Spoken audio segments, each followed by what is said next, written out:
Welcome to healthy food kitchen. நம்ம இன்றைக்கி வந்து முட்டை ரோஸ்ட் செய்ய போகிறோம்.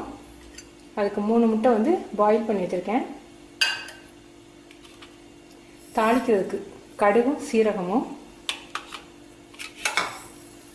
சின்ன வெங்காயம் கொஞ்சம், பூண்டு நைஸாக நறுக்கி வச்சுக்கோங்க, மல்லி, சோம்புத்தூள் வந்து ஒரு 1/4 டீஸ்பூன், மஞ்சத்தூள் 2 சிட்டிகை அளவுக்கு எடுத்துக்கோங்க, மல்லித்தூள் 1/2 டீஸ்பூன், இது வந்து கரம் மசாலா பவுடர் 1/4 டீஸ்பூன், நல்ல வாசமாக இருக்கும். மிளகாத்தூள் ஒரு 1/2 டீஸ்பூன் எடுத்துக்கோங்க.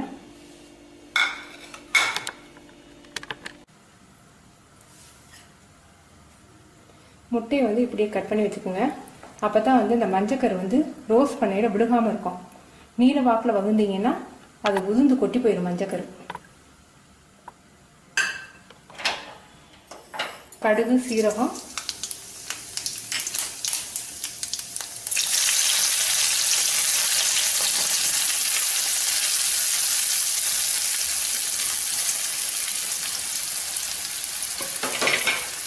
வெங்காயம் பிடிக்காதுங்கிறவங்க கொஞ்சமாக போட்டுக்கலாம்.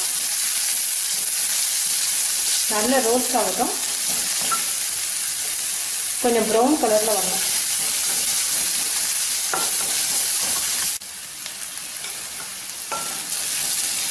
தீயை குறைச்சி வச்சுக்கோங்க, தூள்லாம் கருகி போயிடாமல். இப்போ உப்பு சேர்க்குறோம்.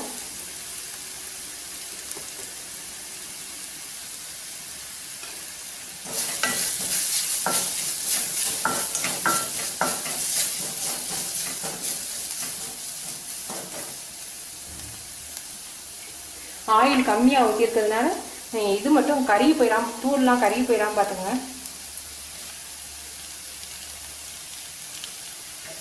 மஞ்சக்கரு நல்லா வெந்த பிறகு திருப்பி விடுவோம்.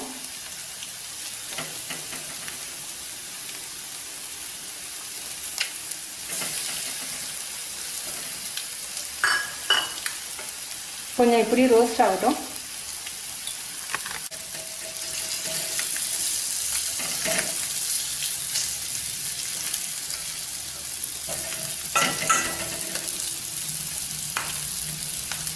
ஸ்பூனால் 2 ஸ்பூனால் திருப்பி விடுங்க.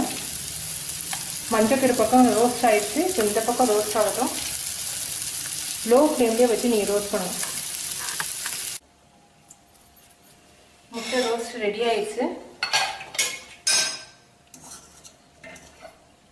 குழந்தைங்களுக்கு வந்து அப்படியே ஸ்கூலுக்கு நீங்கள் கொடுத்து விடலாம்.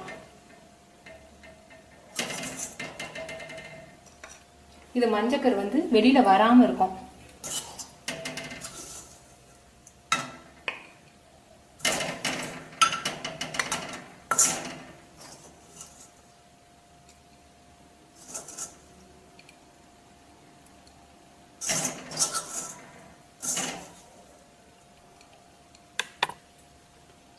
ரெடி ஆகிடுச்சு. நீங்கள் செஞ்சு பார்த்துட்டு உங்கள் கமெண்ட்ஸை சொல்லுங்கள். தேங்க்யூ.